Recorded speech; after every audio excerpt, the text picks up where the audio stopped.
Well, color is as simple as white and black, or white, brown and black, or white, gray and black. But what is race? What is race?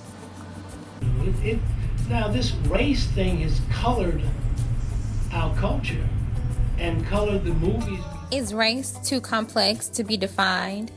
What is acting black? What is acting white? This documentary will examine the social construct of race and what it means to belong to a certain race. In the book textbook definition, race is determined by color. Color is another word that you can use to describe a race, almost like a symbol. So is race and color one and the same? To me, race is defined by the individual's mind. Race is determined by what a person does, because you might have a Caucasian person acting ghetto or acting outside of their race, or wearing an attire that you don't typically see a Caucasian person wearing, and then you might have an individual the same race that's Caucasian saying, "Why are you acting black?" Or you might have an African American black person who is preppy, who grew up like the Cosbys, or like on Fresh Prince of Bel-Air, and then you have somebody that comes in like Will Smith into the scene, from the hood of Philadelphia, and he's automatically judging his cousins just because of what he sees that they're doing. But race is determined by social acceptance. That was one outlook on the word race. This documentary will feature many different views on the word race in hopes to come up with a better understanding for the way the word is used in today's society. All right, Niall, spit that. It's a poem about her life, but Niall Jones is struggling to recite it. They always called me a white girl.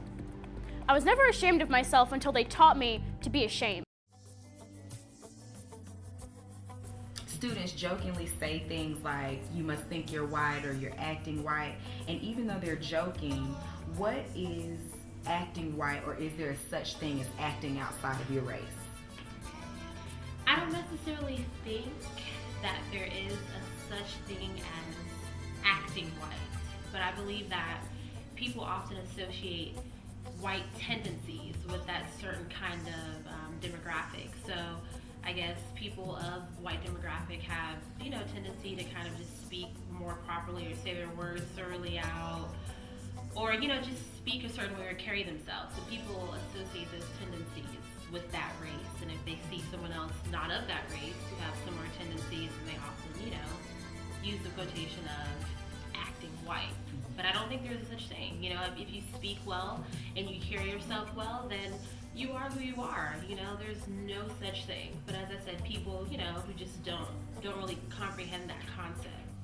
What do you think it is about certain races, so to speak, that make people feel comfortable? Like, I was talking to a professor earlier today, and like the idea that most people in general, whether you're white, black, Hispanic, or whatever, they feel more comfortable with the ideas of white culture, so to speak. So like, if you're about to make a large purchase and you're going to buy a house or you're going to buy a car, you feel more comfortable doing that with a white person. Or if you walk in for an interview, you feel like you have to change, even though it's considered to be more professional, but most young people, so to speak, see it as white culture, that white is right, so to speak. What do you think about that makes people comfortable? I think that that's an idea or a construct that we're born with. I have young children. I have a 3-year-old daughter, and she doesn't feel that way. So something happens along the way for us to identify with the majority culture. I think a lot of it has to do with access to things, so that if you want, for example, credit, most likely you're going to go to the bank, you're going to deal with someone who's Caucasian. You're not going to probably see someone who's given out a loan in the bank. More than likely, you're probably going to deal with white established people.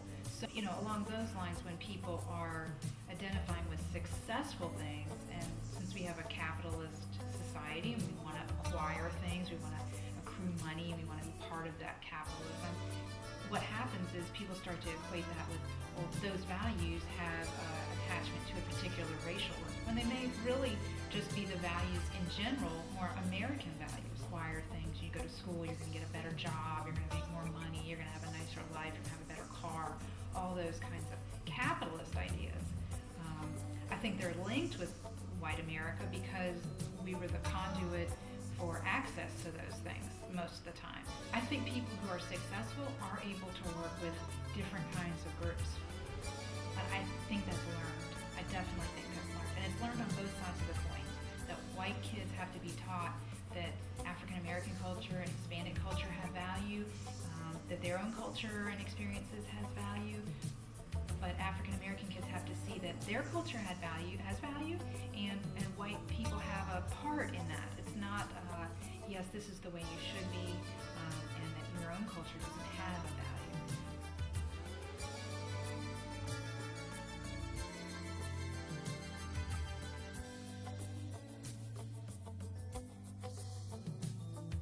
In recent years, Beyonce has become more and more fair-skinned. This is something that her PR team and the business of entertainment do to promote her image. Do you believe appearance restricts individuals to a certain race? Well, first of all, I have to say whether or not I agree with the question.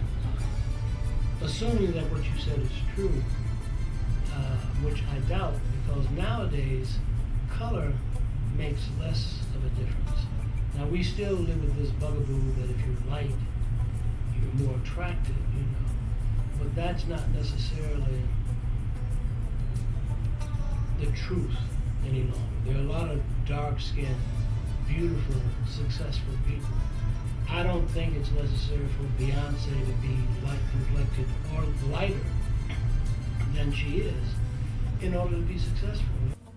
Do I think that fair skin is something that the entertainment industry is not requiring? I definitely feel like, I don't know, that whole complex is something that's very highly debatable. I feel like it is favored. I do. I feel like it is favored amongst a lot of people, amongst fans and consumers, but at the same time, I feel like if someone has a talent, if someone is talented and they're good at being an entertainer, then that shouldn't matter.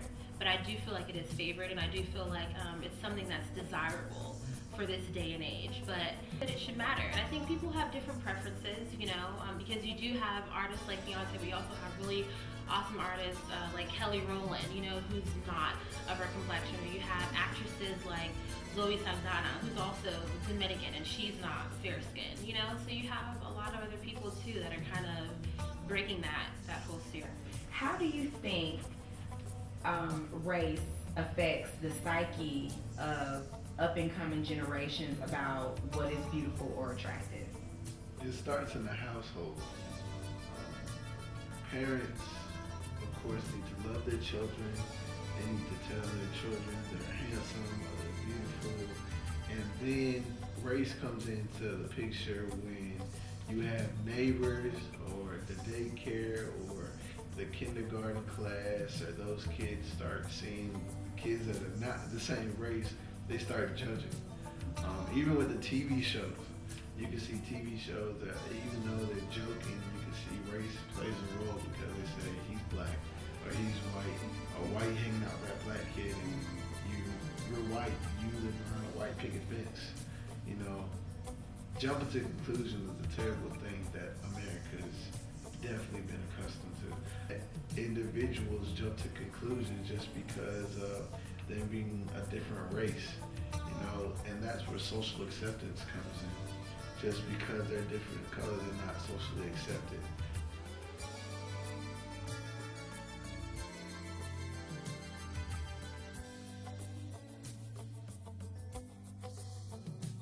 I think the complexity of the issue is an important one, and the election of the first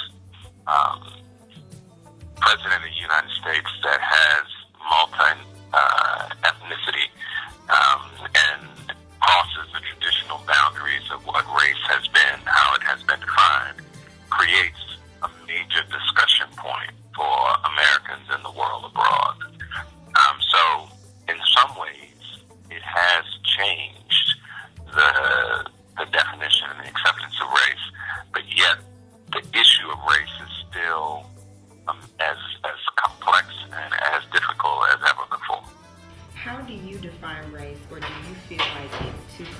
to be defined? Race, if you look at the definition, I mean, it delves into a lot of things.